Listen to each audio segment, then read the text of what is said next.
Salut chers invités, je suis très heureux de vous avoir dans cette petite vidéo. Aujourd'hui, je vais vous faire 4 applications gratuites pour vous montrer dans un premier temps comment ne plus avoir le stock expiré dans votre entrepôt et dans un deuxième temps, comment faire en sorte de ne plus avoir des échéanciers de paiement de vos créances dépassées sans avoir relancé vos clients. Et dans un troisième temps, nous allons apprendre à suivre euh, les périodes d'entretien des engins, en fait, des échéanciers d'entretien des engins pour ne pas avoir des dépassements et être bloqué par une panne sans avoir à entretenir vos engins. Et dans une dernière application, comment faire en sorte pour contrôler le kilométrage restant de vos vidanges, voilà, des véhicules, bien sûr. Donc là, on va mettre ici engin. Et au-delà de ça, nous allons aussi apprendre, bien sûr, à faire quelques petites mises en forme conditionnelles qui vont vous permettre de vous améliorer beaucoup plus en Excel. Donc ici, dans cette première application, nous cliquons sur article, nous venons dans mise en forme de tableau. Nous allons choisir n'importe quel tableau et faire OK. Et donc pour connaître la durée d'expiration restante pour cet article, il suffit donc de faire égal, cliquer sur la première date de péremption, moins, on tape aujourd'hui. Voilà, donc la fonction aujourd'hui vient, il suffit juste de double-cliquer dessus et fermer la parenthèse. Et ensuite, on tape entrée. On sélectionne la colonne des dates et on vient cliquer sur les trois petits zéros dans l'onglet accueil. Voilà, ici pour convertir donc ces valeurs en nombre et réduire le nombre de décimales, les zéros après la virgule. On peut voir que ce premier article expire déjà dans 17 jours, le deuxième article expire dans 15 jours, etc. Donc, nous pouvons donc sélectionner cette colonne, venir dans mise en forme conditionnelle, définir nos propres mises en forme conditionnelle en venant sur G d'icône, autres règles, et nous allons choisir donc des G d'icône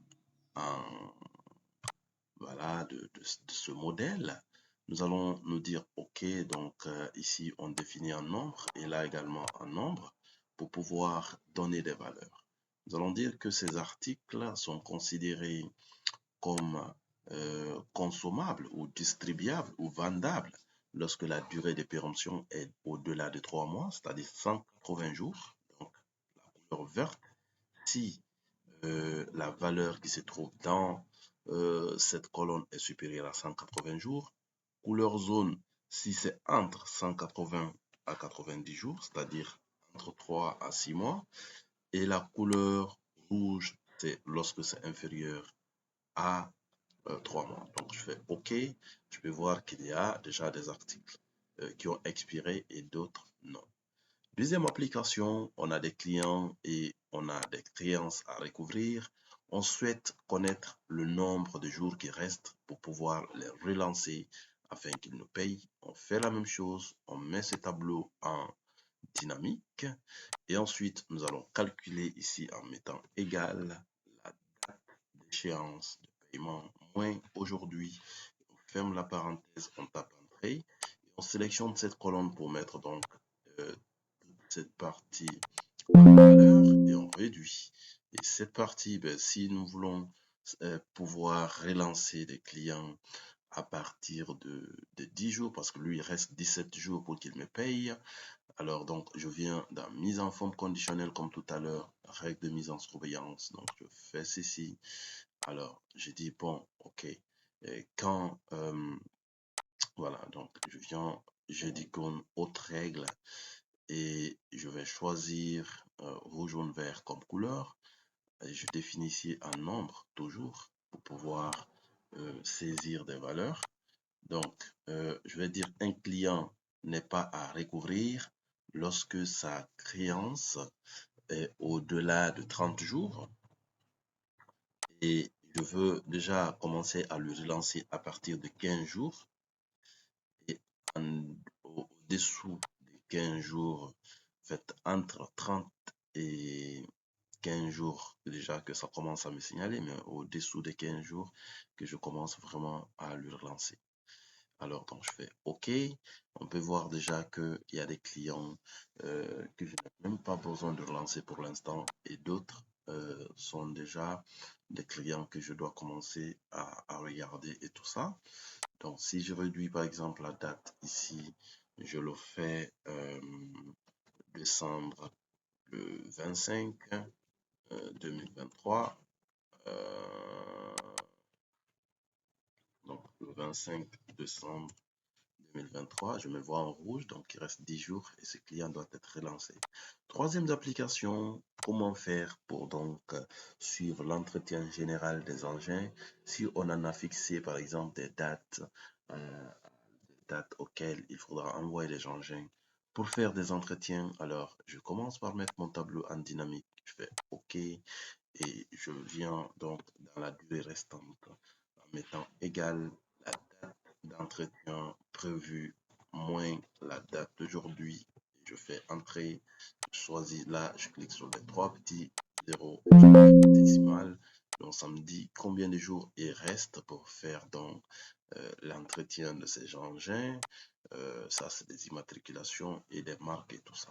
En ce moment, je peux aussi venir faire ma petite mise en forme conditionnelle, me dire ok, je vais prendre cette fois-ci une petite mise en forme conditionnelle comme celui-ci pour voir, voilà, plus la durée est petite, plus on voit ici la barre, elle est très petite, plus la durée est longue, plus elle devient plus grande. Ou je fais de façon conditionnelle en venant, je dis qu'on, je vais mettre une condition, je vais être relancé à partir de 10 jours pour que déjà je sois alerté pour faire l'entretien général de mes engins. Donc, je mets là un nombre. Je vais dire OK, tant que c'est au-delà de 10 jours ou de 15 jours, il n'y a pas de problème. À part entre 10 et 15 que je commence à avoir des alertes et en dessous de 10 que ça me dit que ce véhicule normalement ne doit plus faire des missions sans faire l'entretien général. Donc on peut voir que pour le moment ces véhicules qui sont là peuvent bien évidemment très bien rouler. Faire des entretiens de vidange également. Voilà, la vidange dépend du kilométrage. Donc, on commence par mettre notre tableau dynamique ici rapidement. On fait OK. Et à partir de là, on a donc des engins avec leur kilométrage prévu, c'est-à-dire kilométrage prochain de vidange. Et là, il y a leur kilométrage actuel qu'on vient d'actualiser. Et enfin, on veut connaître combien il reste pour pouvoir envoyer le véhicule pour l'entretien général, fait disons pour la vidange. Donc on fait la différence kilométrage prochain moins kilométrage actuel. Donc ça nous donne cette différence. Alors, nous pouvons bien évidemment faire notre petite mise en forme conditionnelle ici en disant ben voilà, à partir de 50 km, nous citerons que déjà Excel nous signale pour nous dire attention, votre véhicule a un besoin de vidange, bien sûr. Donc, nous allons mettre ici, donc, OK, jusqu'à au-delà de 100 km, il n'y a aucun problème que ça nous sort vert. Entre 100 à 50 km, que ça nous commence déjà à nous signaler en jaune. Et en dessous de 50 km, que ça nous met en rouge pour dire que ce véhicule doit être bien évidemment entretenu. Donc, si je viens, je mets ici 80, en fait 79, 9, 0, 0, 0 par exemple, 79, 9, 9,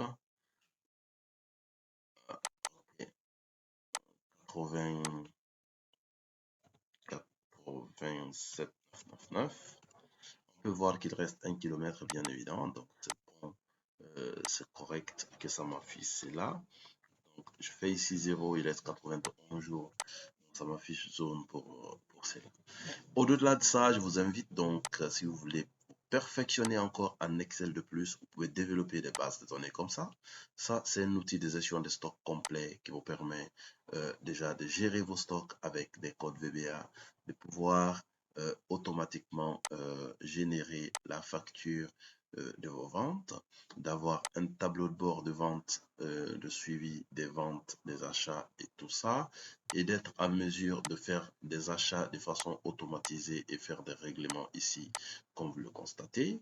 Par exemple, on veut vendre un article à un client divers. Donc, je mets directement divers et l'outil va me créer automatiquement euh, déjà ce client de l'autre côté. Donc, je mets la quantité 15, euh, le prix c'est 15 000 hectares. Donc, c'est possible d'ajouter à la liste, mais quand le stock, la quantité saisie est supérieure au stock disponible, donc il refuse. Donc, je mets add, j'ajoute, ajouter autant d'articles que je veux ici pour pouvoir donc constituer la facture déjà totale de l'article. Donc le total se calcule automatiquement là et j'ai la possibilité en ce moment de saisir le montant ou l'avance déjà que la personne paye pour cet achat. Je peux cocher ici pour que la facture s'imprime automatiquement sur valider afin que déjà je passe l'opération de vente et voir de façon automatique ma trésorerie s'alimenter et voir également mon PDF qui va s'imprimer, en fait la facture qui va être imprimée de façon automatique que je pourrais envoyer au client ou donc où je vais, si vous voulez, accompagner de la livraison et qui va être effectuée. Donc la trésorerie c'est bien alimentée et on peut voir que le stock la vente du jour, le bénéfice que j'ai eu sur cette vente se calcule automatiquement et les ventes sont automatiquement faites ici.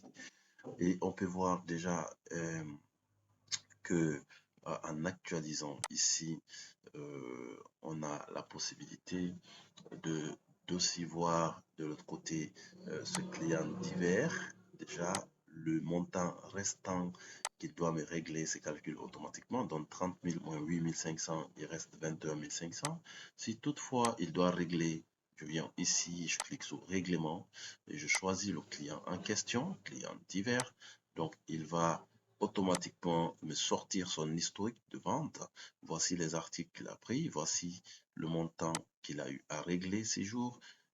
Voici donc le montant total de la facture, l'avance et ce qui reste à payer. Donc je peux mettre solder parce qu'il est venu pour solder sa facture, bien évidemment, et mettre le montant de 21 500 pour solder cette facture. Je peux également cette facture si j'en ai besoin. Et la facture, elle est là pour règlement, bien sûr, et c'est possible de revoir et actualiser mon tableau de bord pour voir que le client euh, euh, a effectivement réglé et voir que mes montants s'affichent très bien. Les 30 000 sont totalement rentrés, bien sûr. Donc, je vous laisse rapidement décider pour voir réellement si vous souhaitez continuer avec Nufa 224. Je vous laisse le lien de notre plateforme de formation en ligne où vous pouvez vous former partout dans le monde, apprendre sans avoir rentré en contact avec nous. Donc, toute seule avec des vidéos tutoriels que nous avions soigneusement développés, mettre en ligne, mais aussi si vous avez le choix de passer au cabinet, bien évidemment, pour pouvoir vous perfectionner en présentiel. Merci, ciao, ciao.